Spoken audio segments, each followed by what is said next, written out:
तटीय भाग, भारत की तट रेखा यहाँ पर देखेंगे।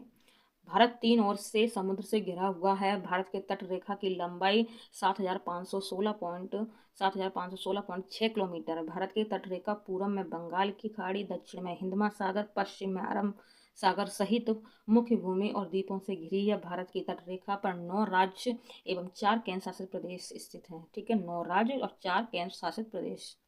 और यहाँ पर आपको दिख ही रहे होंगे। सबसे पहले गुजरात 1214.7, ठीक है, महाराष्ट्र 652.6, गोवा 118, कर्नाटक 280, केरल 569.7, तमिलनाडु 906.9, ठीक है, आंध्र प्रदेश 973, उड़ीसा 476, पश्चिम बंगाल 157, दादरा नगर हवेली 42.5, लक्षद्वीप 132।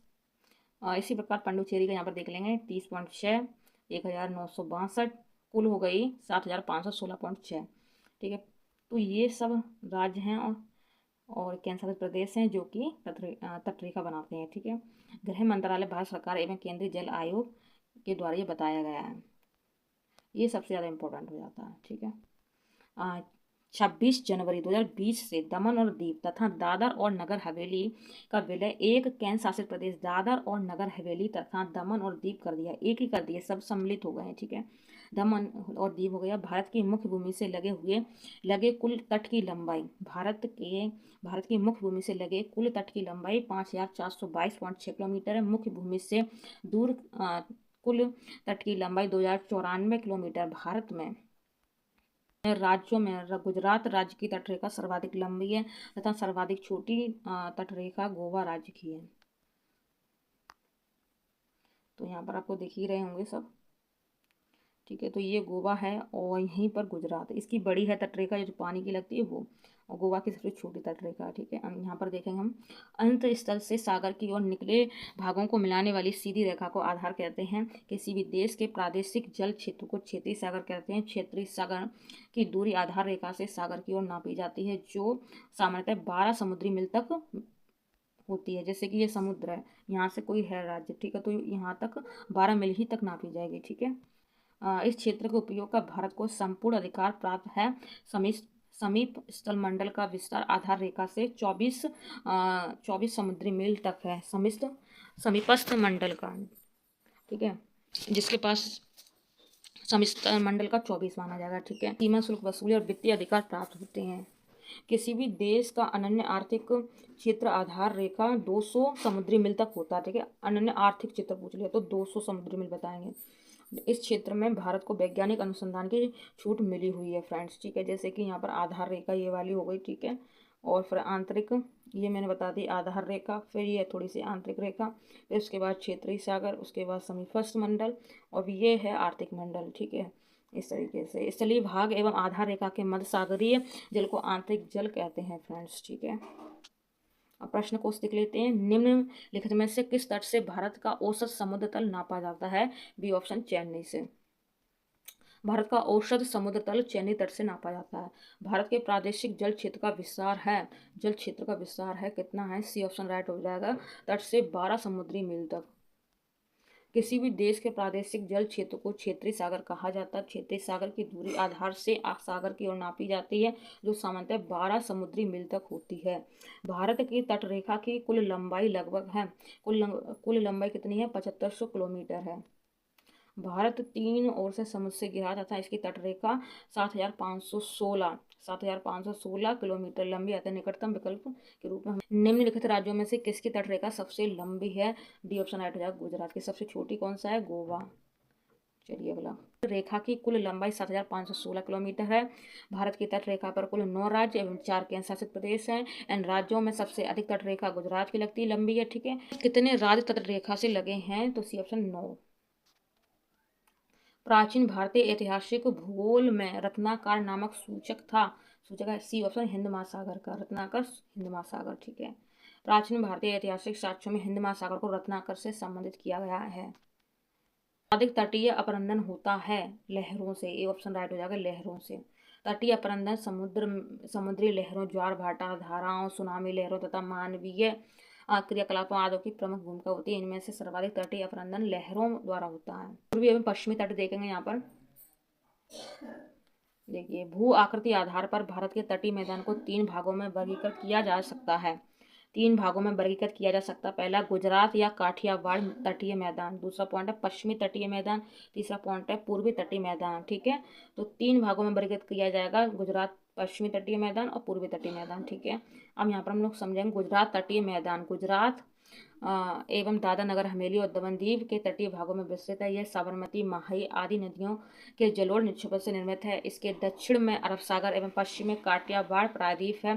भारत का पश्चिमी तट पश्चिमी घाट तथा अरब सागर के बीच स्थित एक संकीर्ण मैदान है।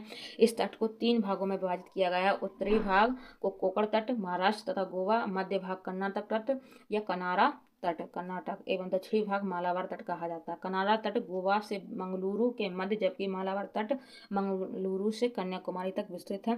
पूर्वी तटीय मैदान महानदी गोदावरी, कृष्णा, कावेरी नदियों के डेल्टाओं द्वारा निर्मित होने के कारण बड़ा उपजाऊ है। इसमें महानदी एवं कृष्णा नदियों के बीच के मैदान को उत्तरी सरकार तट के कहा जाता है। कोरोमंडल तट का विस्तार भारत के दक्षिण प्रायद्वीप के दक्षिण पूर्व में आंध्र प्रदेश के फाल्स डीवी बिंदु कृष्णा डेल्टा के पास से तमिलनाडु के कैप कॉमेरिन कन्याकुमारी तक है। कोरोमंडल तट कृष्णा एवं कावेरी नदियों के मध्य विस्तृत है। महानदी डेल्टा क्षेत्र उत्कल मैदान कहलाता है। भारत के पश्चिमी तट पर स्थित प्रमुख बंदरगाह मुंबई, कांडला गुजरात, मुर्मुगांव गोवा, जवाहरलाल नेहरू महाराष्ट्र, जंजीरा महाराष्ट्र, उडुपी कर्नाटक, कोचीन केरल, न्यू मंगलोर कर्नाटक आदि हैं। जो भी ब्लैक ब्लैक लिखा है ये सब बंदरगाह है फ्रेंड्स। ठीक है, आगे देखते हैं।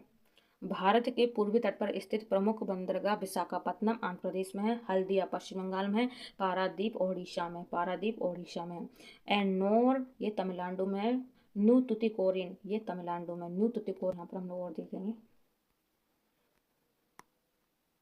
ये हो गया फ्रेंड्स, मैंने इतना बता दिया। अब आ जाते हैं प्रश्न कोश पर। देखिए, भारत के पश्चिमी तटीय निमांकित शहरों पर विचार कीजिए। जंजीरा, कन्नूर, नागरकोइल, सिंधु दुर्ग। तो अब इनको मैच करके हमें सही करना होगा। डी ऑप्शन राइट हो जाएगा यहाँ पर, हमारा डी ऑप्शन राइट हो जाएगा। तो ठीक है, और फिर उसके बाद आ जाएगा आपका सिंधु दुर्ग, और उसके बाद आ जाएगा आपका कुन्नूर तीसरे नंबर पर, और तीसरे नंबर का नागरकोइल है वो चौथे नंबर पर आ जाएगा। तो सबसे पहले जंजीरा, उसके बाद सिंधु दुर्ग, उसके बाद कन्नूर, उसके बाद नागरकोइल। यहाँ पर आप देख सकते हो। देखिए, पश्चिमी तट पर स्थित उपरोक्त नगरों का उत्तर से दक्षिण सही क्रम, उत्तर से दक्षिण का। जंजीरा महाराष्ट्र के रायगढ़ जिले में है, सिंधुदुर्ग महाराष्ट्र के सिंधुदुर्ग जिले में, कन्नूर केरल के कन्नूर जिले में है, नागरकोइल तमिलनाडु राज्य के कन्याकुमारी जिले में है। आपको यत्र तत्र कुछ अनोखे डेनमार्क वासी मिल जाएंगे, परंतु उसका कारण यह है कि डेनमार्क की चौकी हुआ करती थी। यह अनूठा नगर, उसका दुर्ग और सुंदर गिरजाघर, नया जेरूसलम, सूनी सड़कें, उजड़ तटार्क सब मिलकर अद्भुत रत्न बन जाते। उस इस उक्ति में बड़ित स्थान है, कौन सा है वो? ये ऑप्शन राइट हो जाएगा, तमिलनाडु का तट। तमिलनाडु तट पर अवस्थित तरंगम बाड़ी डेनमार्क से संबंधता के लिए विख्यात है। न्यू जेरूसलम चर्च, जिरेविन चर्च आदि यहाँ की प्रमुख इमारतें हैं जो डेनमार्क निवासियों ने बनाई थी। डेनमार्क निवासी यहाँ 1620 ईस्वी में आए थे। यह बस्ती अंग्रेजों को बेच दी थी। ये मैप दिया गया है, मैप आप देख सकते हैं फ्रेंड्स। ठीक है, ये हमारे भारत का ही मैप है। ठीक है, आप पहचान सकते हैं। और आगे चलते हैं हम लोग और समझते हैं प्रश्न को। भारत के तटीय क्षेत्र पर ये भाग लिए उच्चावच रेखा। ठीक है, अंतर्जलीय उच्चावच रेखा, डी ऑप्शन राइट हो जाएगा। एक बार आप इसको फिर से देख लें। चलिए, तो वर्ष के निम्न शहरों पर विचार करना है। ठीक है, और फिर पश्चिमी तट पर अवस्थित देखनी है यहाँ पर। तो यहाँ पर आपका आंसर सही हो जाएगा फ्रेंड्स। यहाँ पर आपका आंसर हो जाएगा ए ऑप्शन राइट हो जाएगा। 1 और 2 जंजीरा और उडुपी। ठीक है, पश्चिमी तट पर पूछ रहा है इस वजह से। हम यहाँ पर देखेंगे उपरोक्त तटीय नगरों की अवस्थिति। देखो, जंजीरा महाराष्ट्र के रायगढ़ जिले में, उडुपी कर्नाटक के उडुपी जिले में, ओरोविले तमिलनाडु में पांडिचेरी की सीमा पर, कोरोमंडल तट पर पांडिचेरी में। इस नगर का अधिकांश भाग तमिलनाडु में तथा कुछ भाग पांडिचेरी में। तुतिकोरिन तमिलनाडु के दक्षिण तट पर स्थित है। सूची को सूची 2 से करना है। एक तरफ है सागर पुलिन, एक तरफ है राज्य। ठीक है, और वहाँ मैच नहीं हो पाएगा, इस वजह से यहीं देख लेते हैं।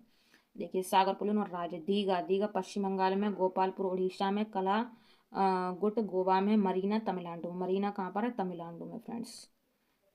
तमिलनाडु व आंध्र प्रदेश के तट का नाम है कोरोमंडल। तमिलनाडु और आंध्र प्रदेश के तट का नाम है ए ऑप्शन कोरोमंडल।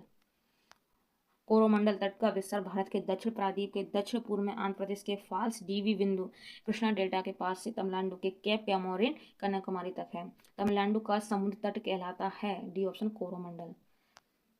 भारत के निम्नलिखित तटों में से कौन सा कृष्णा डेल्टा एवं कैप कॉमोरिन के मध्य स्थित है? ए मंडल तट, ए ऑप्शन राइट हो जाएगा।